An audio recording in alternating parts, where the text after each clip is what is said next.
Aujourd'hui dans Parlons-en, un autre conflit largement passé sous les radars médiatiques, celui qui ravage le Soudan depuis près de 3 ans. Ce pays, dont la révolution populaire avait inspiré le monde entier, a été rattrapé par l'ambition sans fin de 2 hommes, mais aussi par les appétits de ses voisins. Pris entre 2 feux, ce sont des millions de Soudanais qui souffrent dans une indifférence quasi générale. Soudan, la guerre par procuration, question posée ce matin à mes invités, Amande Bazerol et Roland Marchal. Bonjour à tous les deux. Merci d'être là, on a beaucoup de choses à se dire. Parlons-en et c'est parti.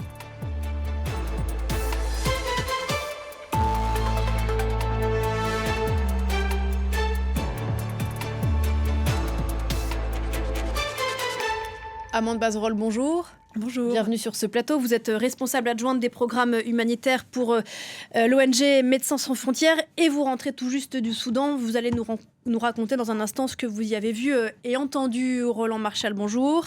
Bonjour. Chercheur aux séries Sciences Po Paris, spécialiste de l'Afrique subsaharienne. Amande Bazerol, donc vous étiez il y a quelques jours encore et on va voir sur la carte du Soudan à Tawila, c'est à quelques dizaines de kilomètres d'El Fasher, qui est la capitale du Darfour du Nord. Prise fin octobre par les paramilitaires du FSR après plus de 500 jours de siège. On en a largement parlé à l'automne dernier, cette ville d'El Fasher, théâtre d'exactions et de massacres. Qu'avez-vous vu à Taliwa? Quelle est la situation sur place? Qu'est-ce que vous ont raconté les Soudanais que vous avez rencontrés?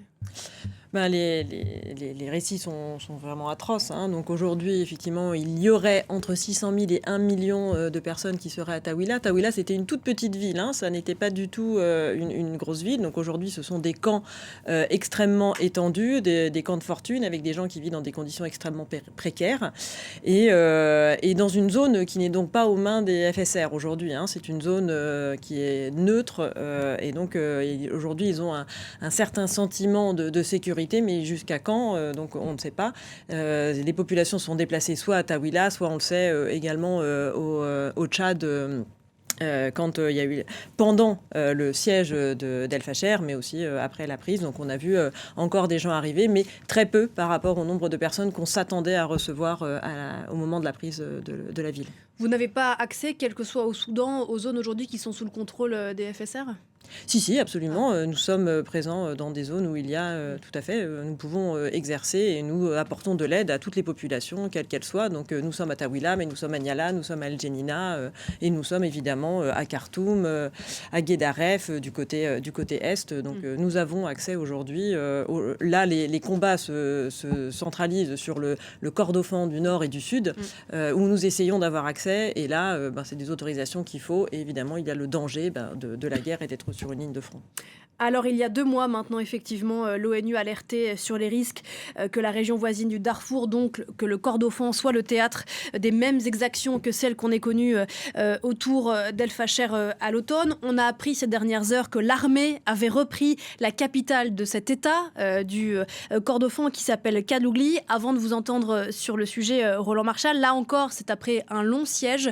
On va voir ces dernières images commentées par Marc Pope et on en parle juste après. Sous les acclamations des habitants, l'armée soudanaise fait son entrée dans Kadougli. La fin d'un long cauchemar pour ses habitants. Capitale de la région stratégique du Kordofan Sud, la ville subissait un siège depuis les premiers mois de la guerre déclenchée en avril 2023 entre l'armée régulière et les paramilitaires des FSR, les forces de soutien rapide. Je félicite le peuple soudanais pour l'ouverture de la route de Kadougli et félicitations à notre peuple de Kadougli pour l'arrivée des forces armées. L'armée est capable d'atteindre n'importe quelle partie du Soudan. Depuis le début du conflit, près de 80% de la population de Kadougli ont fui la ville qui avait été déclarée en état de famine par l'ONU. Les habitants expliquent avoir été obligés de manger les feuilles des arbres, sans compter les exactions menées dans la région par les paramilitaires du FSR. Les mères racontent toute la même histoire. Notre maison a été incendiée pendant que mon mari était parti chercher de la nourriture. Nous avons dû fuir. Je suis parti avec le bébé que j'allaitais et avec mes 3, 4, 5 autres jeunes enfants. Il s'agit de la dernière avancée en date de l'armée dans le Kordofan, région devenue la plus disputée de la guerre car elle est riche en pétrole et en or. La semaine dernière, l'armée avait annoncé avoir percé les lignes ennemies autour de Diling, située à 130 km de là. Selon l'ONU, la guerre au Soudan a fait jusqu'ici plusieurs dizaines de milliers de morts et déplacé environ 13 millions de personnes. Roland Marshall, le fait que l'armée soudanaise, donc les hommes de l'homme qu'on a vu à l'instant, le général Bourhan, reprennent cette ville de Kadougli, est-ce que c'est important ?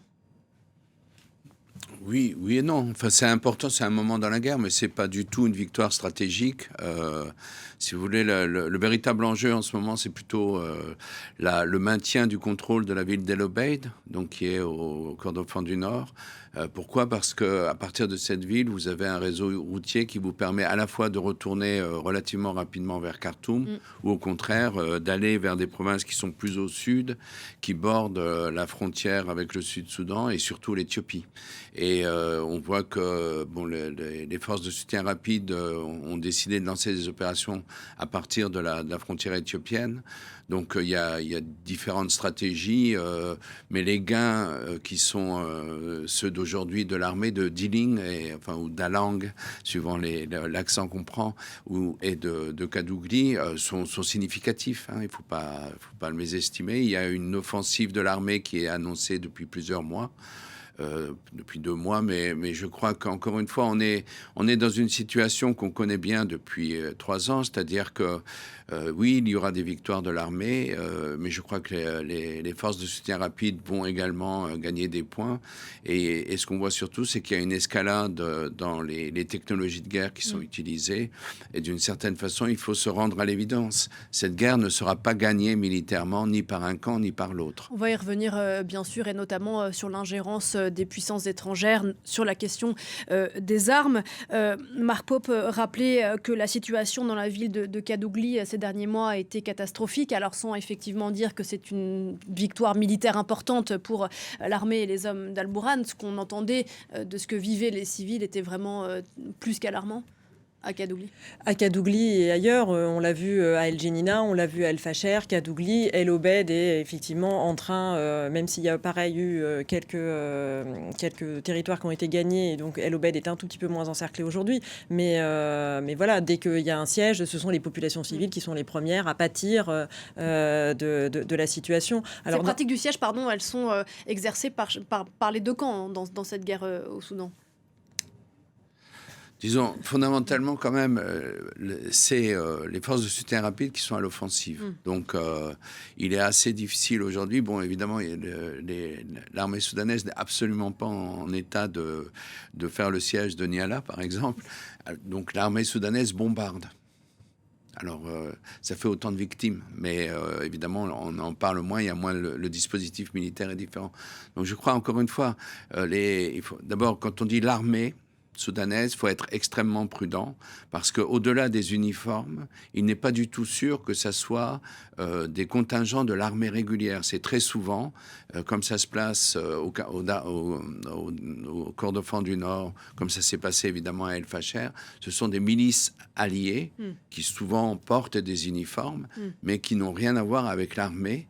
Et c'est un des grands problèmes, c'est qu'il y a une hétérogénéité très forte également du côté de l'armée, où vous avez un certain nombre de milices, islamistes ou non islamistes, qui jouent un rôle important et dont le respect du droit de la guerre est quand même relativement minimal. Ce qui brouille encore plus les cartes pour les civils qui se retrouvent non seulement pris entre deux feux, mais au milieu de belligérants qu'ils peinent à identifier. Alors je ne suis pas sûre parce que certains sont quand même ces milices sont parfois locales, donc ils n'ont pas forcément de peine à les identifier, mais par contre ils sont évidemment pris à partie et depuis des années. Enfin, cette guerre est une nouvelle guerre aujourd'hui, notamment au Darfour, mais qui a connu beaucoup de déplacements et hélas de tueries dans ce territoire. Pour ceux qui ne sont pas familiers de cette région du monde, avant d'aller plus loin, il nous faut un peu rembobiner et expliquer qui sont les forces en présence. On a vu à l'instant, donc, et on l'a évoqué, ce général Al-Bourhan à la tête des forces armées soudanaises. Donc on résume en disant armée soudanaise, mais vous l'avez dit, qui a été rejoint par de ci de là une myriade de groupes armés. Et puis de l'autre côté, le général dit Hemeti, le chef donc des forces de soutien rapide dites FSR. C'est Olivia Bizot qui nous raconte ça en images. Une guerre pourquoi ? Une guerre pour le pouvoir absolu. Et on en reparle juste après. Le Soudan est marqué depuis des décennies par des conflits ethniques et politiques. L'un des épisodes les plus violents débute en 2003 dans la région du Darfour. Les communautés non arabes, notamment les Massalites et les Fours, se soulèvent alors contre le gouvernement d'Omar al-Béchir. Elles dénoncent des discriminations, un abandon de l'État et réclament davantage de droits et de protection. Mais la réponse est brutale. Le pouvoir arme des milices arabes locales, connues sous le nom de Janjaweed, pour écraser la rébellion. Des villages entiers sont incendiés, des civils sont tués et des millions de personnes prennent la fuite. Les Nations Unies parlent d'épuration ethnique. Au fil des ans, les Janjaweed se restructurent et deviennent les forces de soutien rapide, les FSR. En 2017, ils sont intégrés officiellement comme force paramilitaire de l'État, devenant de fait une seconde armée. Omar al-Béchir est renversé en 2019 après un vaste mouvement populaire. Il est désormais détenu et fait face à des accusations de crimes de guerre au Darfour devant la Cour pénale internationale. Puis, en 2023, une lutte de pouvoir éclate entre l'armée soudanaise et les FSR. Le pays replonge dans la guerre. Les organisations humanitaires affirment qu'au Darfour, les FSR utilisent des méthodes qui rappellent celles d'il y a 20 ans. Nous avons vu des villages incendiés, des fosses communes, des violences sexuelles systématiques, les mêmes tactiques que lors du premier conflit au Darfour. L'armée est également mise en cause dans cette guerre au Soudan. Les deux camps sont accusés de viser des civils et d'entraver l'aide humanitaire. Le Soudan est aujourd'hui au cœur de la pire crise humanitaire au monde. Des dizaines de milliers de personnes ont été tuées et des millions ont dû fuir leur foyer. Pardon pour la naïveté de ma question, Roland Marchal, mais c'est une guerre pourquoi au Soudan aujourd'hui ? Écoutez, ce n'est pas simplement, comme on a trop tendance à l'entendre, une guerre provoquée par l'ambition de deux chefs militaires. C'est quelque chose qui est beaucoup plus compliqué, qui relève à la fois de l'échec d'une transition après un gouvernement autoritaire qui a duré plus de 30 ans, donc qui a anémié complètement la société politique, qui a détruit l'économie en dépit de nouvelles ressources comme le pétrole et l'or. Et c'est aussi une crise de l'État qui a eu de multiples déclinaisons depuis l'indépendance, avec la guerre au Sud-Soudan, qui s'est finalement réglée, on peut considérer d'une drôle de façon, avec l'indépendance du Sud-Soudan, et un Sud-Soudan qui est aujourd'hui dans une crise très profonde, et également des conflits dans les régions, et pas simplement au Darfour, comme on a trop tendance à le croire, également dans l'est du pays, dans l'est, bordure de l'Érythrée, de la mer Rouge, mais aussi dans ce sud-est du Nil bleu dont on reparlera, où il y a des populations qui sont très différentes, qui ont une histoire aussi très différente de celle de la vallée du Nil. Donc ces questions-là se sont, disons, sans arrêt superposées les unes aux autres, et il y a des moments politiques importants où on peut espérer que les dirigeants vont enfin les régler. Et puis, il y a des traditions d'État. La tradition d'État au Soudan, c'est lorsqu'il y a des soulèvements ou des tensions sociales fortes, on militarise ces tensions, on envoie l'armée, mais pas pour rétablir l'ordre, pour construire des milices en s'appuyant sur les communautés qui sont les plus proches de l'État ou du régime en place.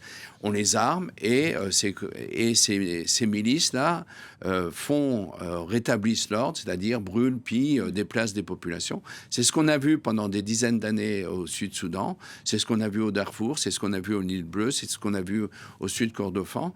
Et si vous voulez, c'est d'une certaine façon pour cela que cette guerre, elle ne pourra jamais se conclure simplement par une victoire des forces armées régulières, parce qu'elles sont elles-mêmes à la fois un instrument de construction et de consolidation de l'État, comme on l'entend en Égypte et ailleurs, et puis en même temps, elles sont principal élément de déstabilisation, puisque chaque fois qu'il y a des contradictions, eh bien, chaque fois, on va recourir aux moyens militaires. Chaque fois, on va créer des milices qui vont finalement fragiliser le tissu social et transformer des mouvements de protestation en des affrontements armés. Attention à la simplification, dit Roland Marchal. Amande Bazerolles,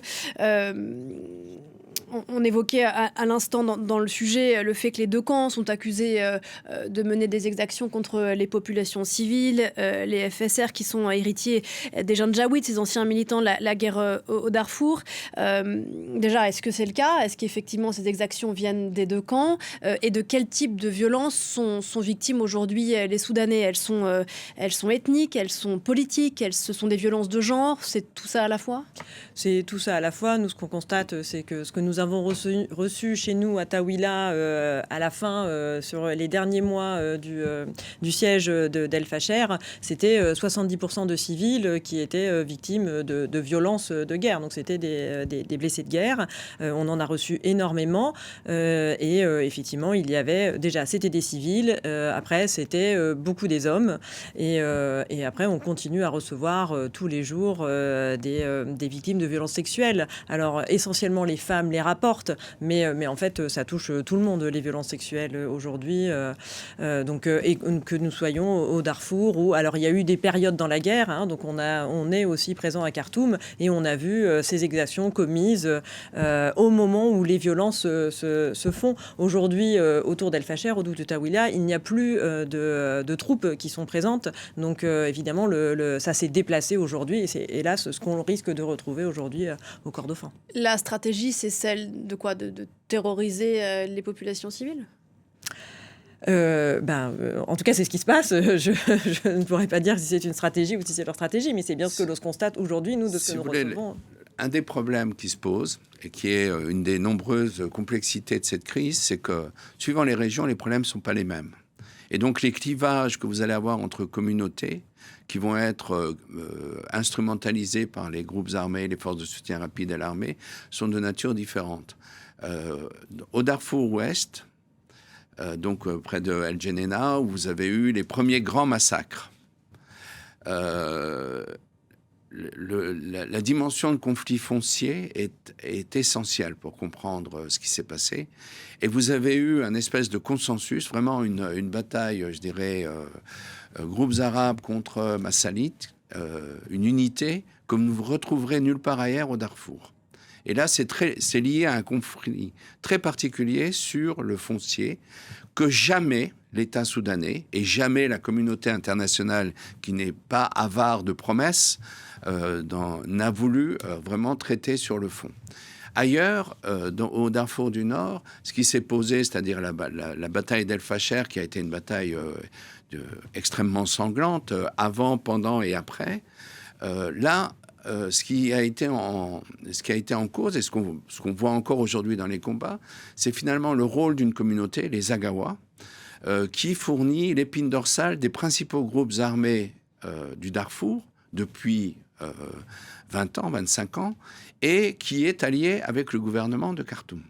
Alors cette domination des groupes Agawa, évidemment, elle a eu des aspects finalement bon enfant dans les zones où les Agawa étaient majoritaires, mais évidemment, les groupes arabes l'ont pas forcément toujours ressenti comme ça. Et donc, on règle des comptes. Et on règle des comptes qui sont pas simplement ceux de la situation actuelle, mais qui sont qui sont nés de conflits ou de défaites ou de meurtres ou d'assassinats ou de villages brûlés qui datent des 20-25 dernières années.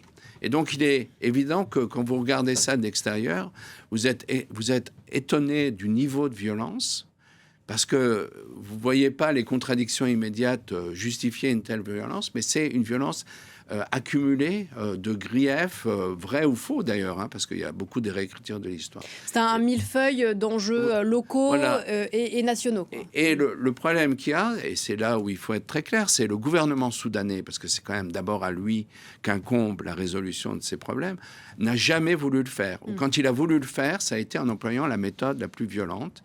Et la communauté internationale, qui quand même s'est impliquée massivement dans les années 2000, et bien tout d'un coup a eu de grandes pudeurs, parce qu'il y avait la sécession du Sud-Soudan qu'il fallait organiser, etc. Et puis parce que finalement le Darfour, tout le monde s'en fout un peu.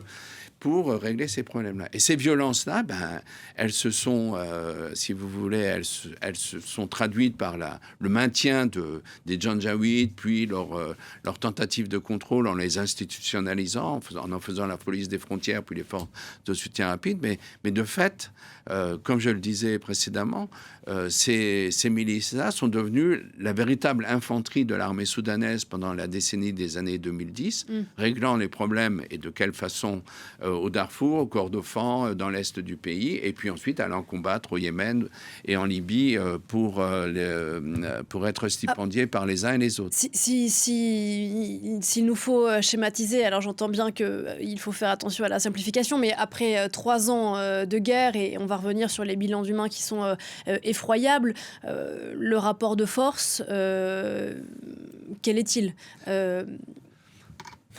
Si vous voulez, la question qui est posée, c'est OK, il faut un cessez-le-feu humanitaire parce qu'il y a des gens à sauver, il faut amener de l'aide, il faut aussi contrôler comment l'aide va être distribuée. Bon, c'est ce qui pose déjà des problèmes importants. De l'autre côté, c'est un tissu social qu'il faut reconstruire et qui a été détruit pas simplement par la violence des forces de soutien rapide ou l'usage d'armes chimiques par l'armée soudanaise. C'est aussi des crises qui sont des problèmes liés à l'économie. Notamment, je vais vous parler du foncier, aux sécheresses récurrentes, sans capacité d'aider les groupes, parce que ça, on n'en parle plus du développement, évidemment, dans des pays comme ça, alors que c'est une dimension essentielle. Et puis, aussi les hiérarchies sociales. Le fait que vous avez des gens, et on le voit typiquement dans ce qui se passe au Darfour, où les Darfouriens sont considérés finalement comme... on peut le dire de différentes façons, mais en gros comme des malpropres à Khartoum. Donc, c'est des gens qu'on veut bien voir travailler, faire les petits travaux, mais qu'on ne considérera pas comme des citoyens soudanais égaux à ceux qui vivent à Khartoum. Donc, tous ces problèmes-là, il faut tout d'un coup les régler. Ils sont là, ils expliquent pourquoi telle ou telle communauté va aller d'un côté ou de l'autre, pourquoi les violences vont être soudain aussi fortes. Et évidemment, le problème dans lequel on est, qui est une contradiction très forte, c'est que à la fois, on a des acteurs armés qui entendent représenter une certaine vision de cette réalité qui est assez contestable. Et puis, on a des internationaux qui sont... On va y venir, mais sur le rapport de force, pardon de reposer ma question, mais sur le rapport de force, vous évoquiez tout à l'heure l'offensive de FSR dans cet axe à partir du Kordofan qui rejoint Khartoum. Est-ce qu'ils sont en ce moment plutôt plus forts, pardon pour le dire simplement, que l'armée régulière, ou est-ce que ces forces s'annulent précisément parce qu'il faudra que quelqu'un intervienne pour résoudre les Chaque conflits. fois que vous avez eu un avantage significatif, vous avez eu une aide internationale ou régionale massive qui a permis de contrebalancer cet avantage. C'est pour ça que, à la lumière des 3 années de guerre que nous venons de vivre, il me paraît assez précaire d'annoncer que demain matin, les forces armées régulières ou les forces de soutien rapide vont gagner. Ça me semble absurde, à moins que tout d'un coup, au niveau régional, il se passe quelque chose. Et puis, c'est pas une question de victoire militaire, vous le disiez tout à l'heure. On va y revenir. Amande Bazrol, sur, encore une fois, votre expérience de terrain et ce que vous racontent les victimes, les Soudanais que vous rencontrez. Roland Marchal évoquait la question des armes. C'est aussi un conflit dans lequel il y a beaucoup de drones, je crois, vendus notamment par la Chine. Il y a de l'artillerie, des chars, des bombardements. Ce sont, vous le disiez tout à l'heure, des victimes de guerre. Donc, très concrètement, dans quel état sont les gens que vous rencontrez et que vous retrouvez ? Aujourd'hui, nous, on a soigné tout type effectivement de blessures. Alors, c'était essentiellement des blessures par arme quand elles sortaient d'El Fasher. Quand on est plus au nord, vers Umbaru, où là, il y a effectivement plus d'attaques par drone, ce sont des brûlés essentiellement. Donc, ça va vraiment dépendre de la localité où on est. Mais ce qu'on a vu, nous, c'était vraiment des gens qui avaient reçu soit des éclats d'obus, soit des balles, en essayant de fuir El Fasher. C'est ça que nous avons constaté dans les quelques mois avant et juste après après la chute d'El Fasher. Et on voit bien qu'aujourd'hui, ces forces ne sont plus là puisque nous ne recevons plus le même nombre de patients. Il en reste quelques-uns. Mais aujourd'hui, on est plutôt sur des épidémies qui sont dues à des rassemblements de population dans des conditions extrêmement précaires, avec peu d'accès à l'eau. Quel type d'épidémie ? Donc on a fait face à la fin de l'été à une épidémie de choléra. Aujourd'hui, on est sur une épidémie de rougeole. Et donc, on peut s'attendre à d'autres épidémies qui vont continuer. Donc, et on va avoir le paludisme bientôt. Donc, c'est des personnes qui sont aussi extrêmement malnutries, qui sont arrivées dans un état ils étaient extrêmement faibles. Et que ce soit les adultes ou les enfants. Les enfants sont les plus vulnérables, mais on le voit notamment chez les adultes. Aujourd'hui, alors qu'on est dans une structure de santé et qu'il y a quand même des accès à Taweelah, on voit encore que 30% des femmes enceintes et allaitantes sont malnutries.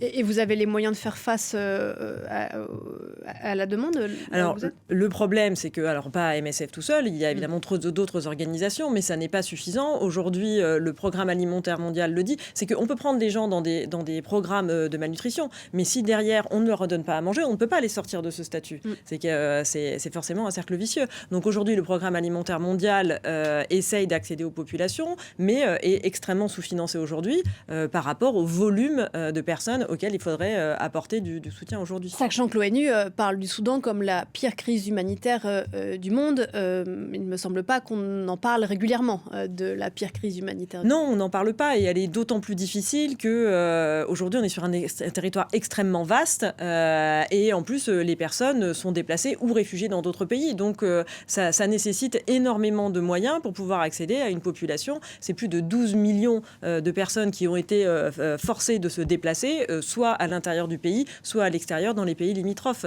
Donc ça demande énormément de moyens dû au volume de la population, mais au fait aussi de l'étendue du territoire pour pouvoir accéder à toutes ces personnes. Vous écriviez, Roland Marchal, il y a quelques semaines dans Le Monde, que c'est le nouveau contexte international qui explique et la durée et l'intensité de ce conflit. Qu'est-ce que vous voulez dire ? La guerre au Soudan, c'est pas une guerre de pauvres. Si vous voulez, on est très loin de ce qu'on a vu, par exemple, dans les années 2000, où il y avait des Kalachnikov, des RPG, et un peu des Technicas, c'est-à-dire des voitures 4x4 avec dessus un canon sans recul ou un fusil mitrailleur ou même une mitrailleuse lourde. On est dans une guerre qui est beaucoup plus complexe avec effectivement des drones et de différentes qualités, des drones suicides, mais aussi des drones d'observation. On a des Winlong chinois qui sont assez terrifiants en fait, de très bons drones. On a également de l'artillerie et des capacités de déplacement, de mobilité des troupes qui sont sans commune mesure avec ce qu'on avait vu auparavant. Et évidemment, tout ça nécessite des ressources importantes et ces ressources-là, j'ai pas parlé des avions, j'aurais dû le faire, et ces ressources-là, elles ne sont pas directement accessibles aux acteurs soudanais, soit parce qu'ils n'ont pas l'argent, le gouvernement est ruiné théoriquement, soit parce que, et les FSR c'est un acteur privé, mais de fait, ils ont les amis internationaux qui leur permet d'acquérir ces équipements. Alors venons-en, quels amis et qui est qui dans cette affaire ? D'abord, il faut le dire, tous ces États nient avec la plus grande détermination leur implication, ne cesse d'aider beaucoup plus que MSF. Ils vous le diront, ils ont des porte-paroles qui sont extrêmement éloquents d'un côté et de l'autre pour expliquer que non, pour eux, c'est simplement une démarche humanitaire et puis évidemment une démarche diplomatique pour aider à la paix. Bon, de fait, ce qu'on voit, voilà, une fois qu'on a dit ça, eh ben, on se retrouve avec les forces de soutien rapide qui, disons, ont été capables d'être alimentées en matériel militaire de multiples façons, ce qui veut dire qu'il y a des complicités régionales très fortes. Lesquelles ? Avec Khalifa Haftar, avec le Tchad, avec le Soudan du Sud, avec un moment l'Ouganda, avec le Kenya, avec l'Éthiopie. D'un côté, et puis de l'autre côté... Et pardon, si on s'arrête sur les forces de soutien rapide, quel intérêt ont ces pays, là encore j'imagine aussi diverses que sont les raisons de la guerre, quels intérêts ont ces pays à venir en soutien aux forces des Métis ? Alors, vous avez des raisons qu'on peut, disons, des raisons nobles et des raisons moins nobles. Les raisons nobles, c'est un certain nombre de ces pays peuvent juger que la restauration d'un régime islamiste au Soudan ne correspond pas ni à la volonté du peuple soudanais, ça je crois que c'est assez vrai, ni à la sécurisation de la région. Bon, ça c'est le côté noble. Oui, mais c'est pas forcément faux. Et je crois qu'il y a une certaine vérité dans cela. On le voit dans l'importance qu'ont les islamistes dans la gestion, par exemple, des camps d'entraînement militaires. Hein, je vous parle de l'armée régulière, ou dans le fait que les milices islamistes possèdent des armes qui ne sont pas simplement des kalachnikovs, et ils possèdent des drones, savent les manier, ont les techniciens pour cela, etc. Donc vous avez ça, et puis vous avez derrière, effectivement, une alliance régionale autour des Émirats arabes unis, qui a des relations extrêmement bonnes et des investissements importants, et pas simplement dans l'or, au Kenya, en Ouganda, au Sud-Soudan, etc. De l'autre côté, vous avez l'Égypte, ancienne puissance coloniale quand même au Soudan, qui a toujours eu des relations privilégiées avec l'armée soudanaise, et comme aiment à le rappeler certains Soudanais, le fait que les deux dirigeants, Abdel Fattah al-Sisi et Abdel Fattah al-Burhan, portent le même prénom. Donc ce sont des gens qui ont des relations extrêmement cordiales et qui cèdent, et ce qui correspond à la fois, si vous voulez, à une identification, enfin en tous les cas dans leur idéologie, sur les régimes politiques, sur le rôle que les deux armées doivent avoir dans leur propre construction nationale, et puis aussi les affaires. Parce que des deux côtés, ces armées sont des armées d'hommes d'affaires.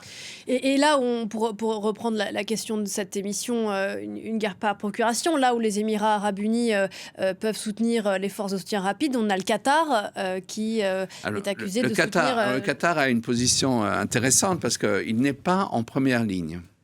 Par contre, la Turquie l'est beaucoup plus. Et évidemment, de mauvais esprits, dont sans doute je fais partie, estiment qu'une partie des équipements livrés, notamment des drones livrés par la Turquie à l'armée soudanaise, sont en fait financés par le Qatar.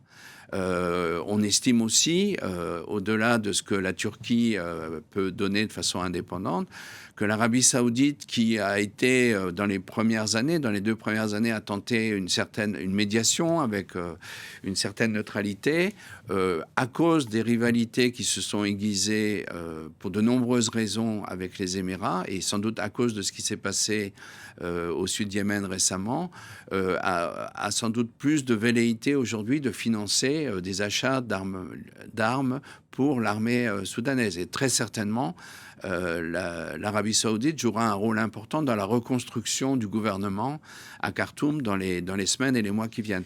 Donc tout ça fait que, d'une certaine, plus les ressources que les islamistes soudanais ont été capables quand même de pomper année après année pendant qu'ils étaient au pouvoir, et qui sont aujourd'hui réinvestis dans l'effort de guerre, tout ceci explique que l'armée soudanaise, en dépit d'une économie qui est complètement à genoux, enfin je devrais dire à plat ventre ou au 3e sous-sol, finalement bénéficie d'armes relativement modernes. Bon, les Russes ont aidé sur la base d'une promesse sur la mer Rouge, d'une base sur la mer Rouge. Les Iraniens ont apporté également leur petite pierre dans la reconstruction d'usines de munitions près de Port-Soudan. Et donc, encore une fois, ce qu'on voit, c'est comment les deux forces armées ont été capables de mobiliser leur réseau d'amitié transnationaux et régionaux pour finalement avoir les moyens de cette guerre. J'enfonce une porte ouverte, mais c'est vrai qu'il y a un déluge de moyens et d'armements déversés pour faire la guerre quand on sait la situation de la population civile là-dessus.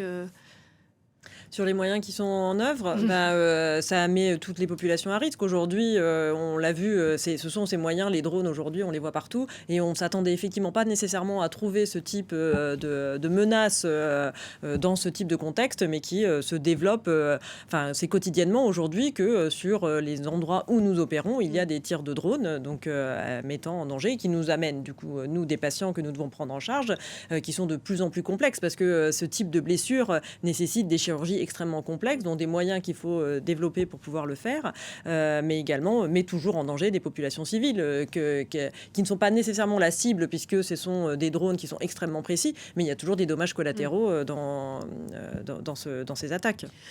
On évoquait le rôle du Tchad. Donc, le président Déby est accusé de collusion avec les paramilitaires soudanais au début du mois de janvier. Et c'est là que c'est compliqué. Plusieurs soldats ont été tués, on en a parlé sur France 24, sous les tirs de ces mêmes forces de soutien rapide. On y reviendra peut-être dans un instant. Le Tchad, où sont réfugiés, vous le disiez tout à l'heure, Amande Bazrol, où se sont réfugiés depuis 3 ans que dure la guerre près d'1 million de personnes. On va voir ce reportage, on l'a vu apparaître derrière vous, Roland Marchal, que Harold Girard a tourné à Adré, frontalière entre le Darfour et le Tchad.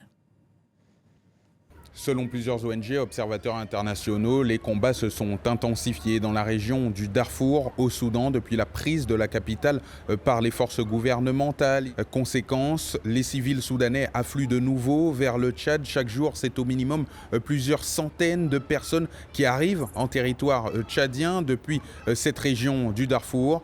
De son côté, l'État du Tchad, même appuyé par le système des Nations Unies, n'arrive pas à fournir une aide humanitaire suffisante à ces centaines de milliers de personnes qui ont élu domicile sur leur territoire, par exemple dans la ville d'Adré, dans l'est du pays.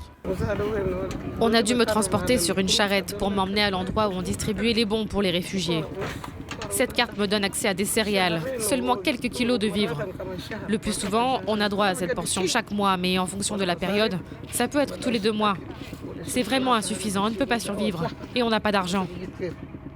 Selon les sources humanitaires que nous avons contactées, la réponse à la crise soudanaise reste sous-financée par les bailleurs internationaux depuis le début de la guerre en avril 2023. Mais pour beaucoup, fuir vers le Tchad reste la seule solution pour survivre. Mis à part Adré, l'un des points d'entrée sur le territoire tchadien les plus sollicités ces dernières semaines et ces derniers mois, c'est la ville de Tiné, un petit centre urbain à la situation sécuritaire fragile dans la région du Wadi Fira. Oui, parce qu'Amande Bazrol, dans cette région du monde comme ailleurs, les pays voisins, les structures sociales des pays voisins, on parlait de leur implication militaire, c'est un autre sujet, mais les structures sociales des pays voisins sont toujours sollicitées, se retrouvent toujours à être sollicitées. Absolument, et c'est comme le cas de Tawila. Pour Adré, il a fallu répondre extrêmement rapidement, dès la prise de El Geneina au tout début de la guerre, à des afflux massifs de population qui n'ont accès à rien. Donc le vrai problème aujourd'hui, c'est effectivement ces gens ne peuvent survivre aujourd'hui et ne sont pas intégrés nécessairement dans la société, donc ils ne peuvent survivre que grâce à l'aide alimentaire, comme c'est le cas également au Soudan, parce qu'au Soudan, il y a des populations déplacées qui sont du coup pas chez eux et ne peuvent pas cultiver. Et le problème, c'est qu'en plus de ça, cette guerre accentue encore plus, puisque ceux qui sont chez eux et qui pourraient cultiver ont été extrêmement appauvris, ont dû consommer les quelques graines qu'il leur restait, qui servent normalement à cultiver. Donc aujourd'hui, en plus des sécheresses qui a eu lieu, il n'y a pas de récolte. Donc il n'y a vraiment pas moyen, et c'est l'ensemble de la population aujourd'hui qui est vraiment en état de stress important. On a connu des famines au Soudan l'année dernière. Alors ce sont des poches, mais aujourd'hui la situation pour cette année semble extrêmement précaire également, et on risque de se retrouver dans la même situation due à l'absence de financement et de possibilités de distribution d'aide alimentaire. C'est un tableau d'une noirceur sans fin. Alain Frachon écrivait dans Le Monde il y a quelques jours que dans le cas du Soudan était à l'œuvre une sorte de malédiction congénitale. Je ne sais pas si vous appuyez cette expression, mais est-ce qu'il y a, à l'heure où l'on se parle, de par tous les acteurs que vous évoquiez tout à l'heure, qui sont co-responsables d'une certaine façon de l'aggravation des choses, est-ce qu'il y a des tentatives de ci, de là, de résolution ? D'abord, je voudrais quand même dire que le Tchad accueille les réfugiés.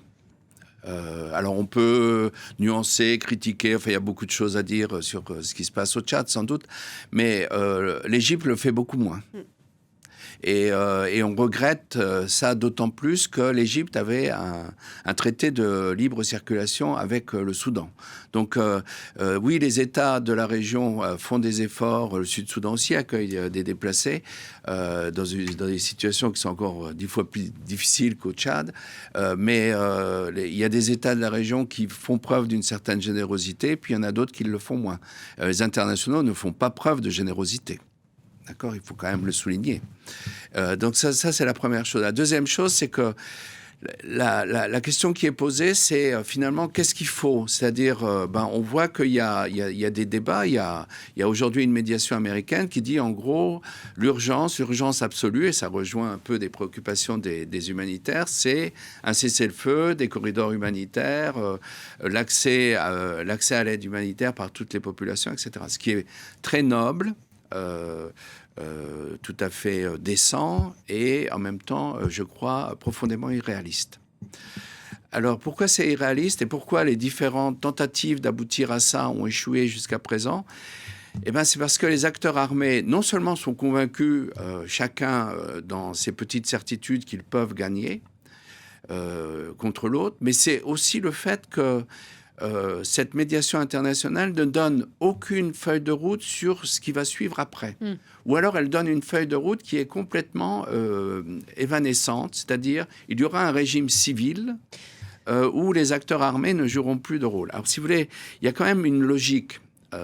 Là, on est en train de négocier un cessez-le-feu et l'accès humanitaire. C'est-à-dire que... C'est une médiation américaine, vous disiez. Hein, la médiation américaine. Mais ça veut dire concrètement américaine avec l'Arabie Saoudite, avec les Émirats Arabes Unis, avec l'Égypte. Donc, si ces pays, effectivement, s'entendaient réellement sur le fond, je pense que beaucoup de choses pourraient être débloquées. Je ne crois pas que ce soit le cas aujourd'hui.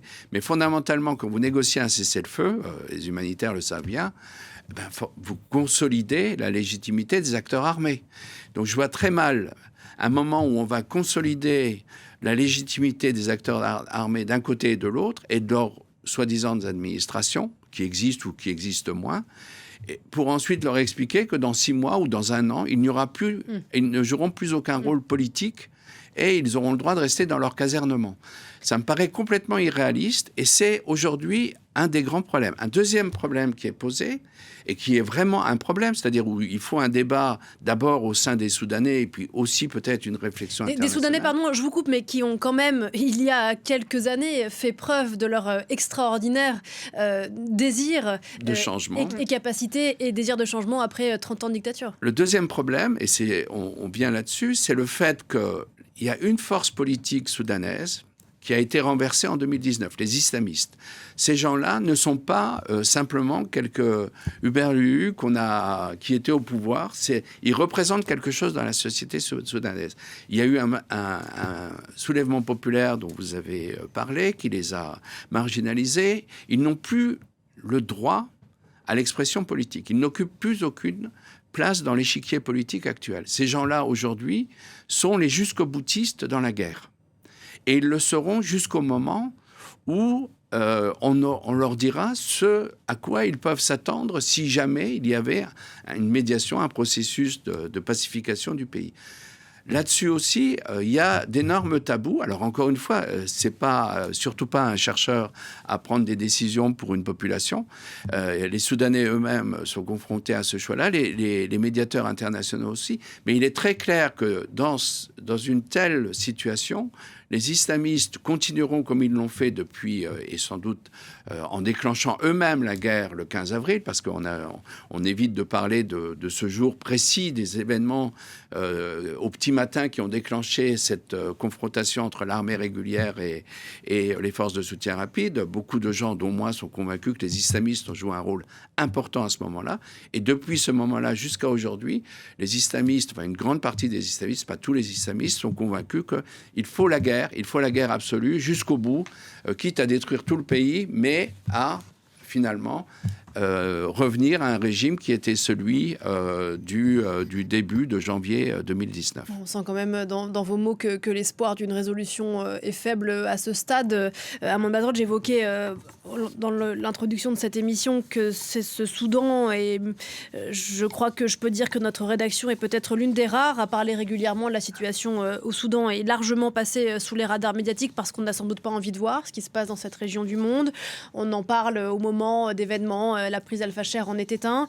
On ne pourra pas dire qu'on ne savait pas ce qui se passait au Soudan. Non, on ne peut pas dire qu'on ne savait pas. Et comme on dit, c'est aussi des événements qui se répètent. Hein. Donc, ça a été beaucoup plus médiatisé sur des précédentes guerres qu'aujourd'hui, dû sûrement également aux belligérants ou en tout cas aux proxys qui sont impliqués dans cette guerre aujourd'hui. Il y a une cécité coupable. Si vous voulez, en 2000, c'était facile, il y avait les bons et les méchants. Aujourd'hui, c'est quand même très compliqué de trouver des bons et de trouver... On a beaucoup de méchants, mais ils ne le sont pas de la même façon. C'est pas le même type de responsabilité dans l'histoire de ce conflit.